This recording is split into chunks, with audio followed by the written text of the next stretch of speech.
Here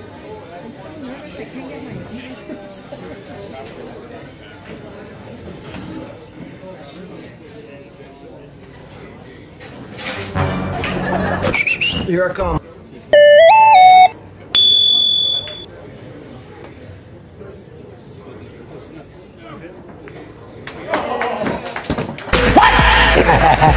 Magandang hapon mga kabilyard. Welcome to Efren Reyes reaction video. Pag-usapan natin itong isang napakagandang laban ni Efren Reyes versus dito sa isa sa pinakamagagaling na female pool master ng US, no? Walang iba kundi si Vivian Villarreal.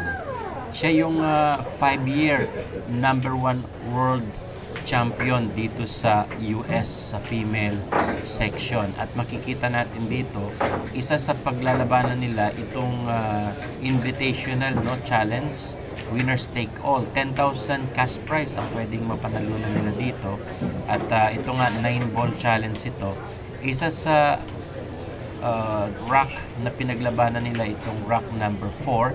Makikita natin dito yung husay at galing ni Vivian Villarreal, no? Pero sa isang point dito na hindi niya naipasok yung last ball at merong ginawang malupit na magic shot itong si Efren Reyes, yung tinatawag na precision to rail kick shot. At dito nga nag-break si Efren Reyes. Walang masyadong opening dito para kay Villarreal, kaya ang ginawa niya ay nag-play safe muna at tinry niyang itago sa likuran ng 8, pero open pa rin yan, kaya back to table ulit si Efren Reyes.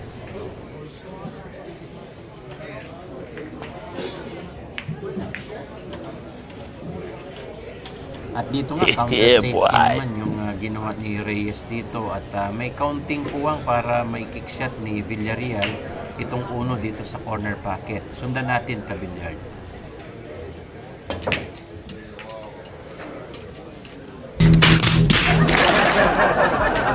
At dito nga muntik nang naipasok ni Villarreal yung 7, pero ganun pa man hindi pumasok yan, at na-open itong table sa panig ni Efren Reyes. Binrake niya yung 2, pero unfortunately lumayo at tumago naman itong cue ball, no, dito sa likuran ng cluster ng 5 at 9, kaya no choice si Reyes dito kung hindi mag-play safe muna. Tingnan natin kung matamaan ni Reyes yung 2. Panoorin natin mga kabilyard.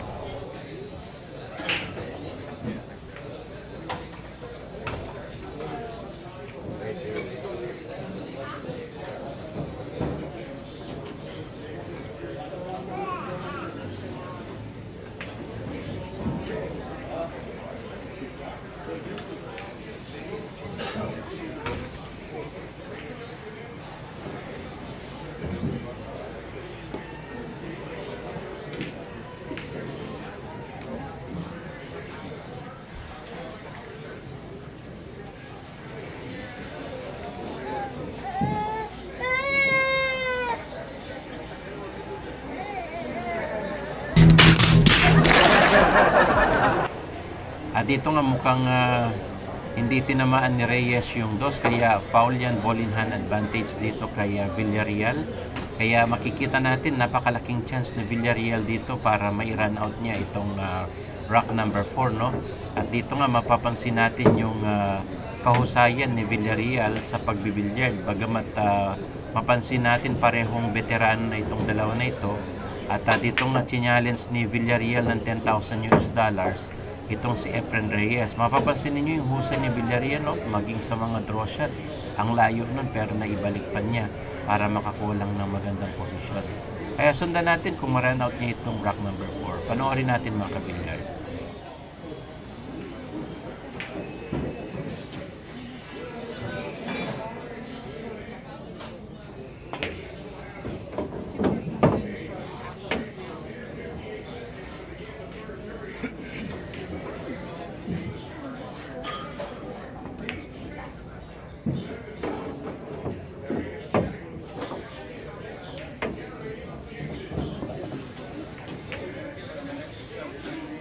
At dito nga mukhang nasa last 3 ball na lang si Villarreal, at aiming siya dito sa 7 para makakuha siya ng magandang ball position sa 8. Medyo basic na ito para dito sa isang pool master na ito, at dito nga aiming siya sa 8 at para makaposisyon siya dito sa 9. Napakahusay ng posisyon na yan ni Villarreal, pero kinulang ng kaunti, no? Mga isang hakbang lang yan ng dangkal, pero merong gagawin dito si Efren Reyes para makuha niya itong 9 nito. Sundan natin.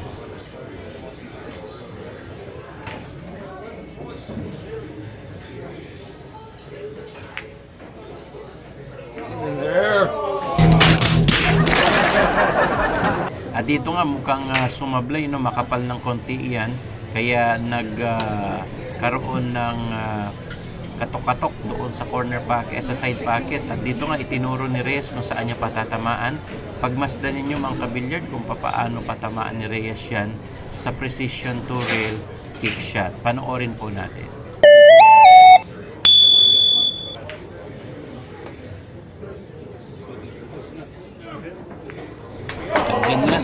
Swerte. Real kick shot. Dito sa replay, mapapanood natin mga kabilyard, no? Tinuro talaga ni Efren Reyes kung saan patatamaan yon dahil may plano siya na i-real kick shot yan, kasi hindi siya pwedeng patamaan ng diretso dahil nakadikit na dito sa corner pocket ng side, no? At dito nga, pinakita ni Reyes yung kanyang husay sa isang malupit na kick shot. Tataka nga ako kung bakit paano nangyari yun, yung ganong tira. So siya lang nakagawa talaga nun, kaya tinawag siyang The Magician. The Magician.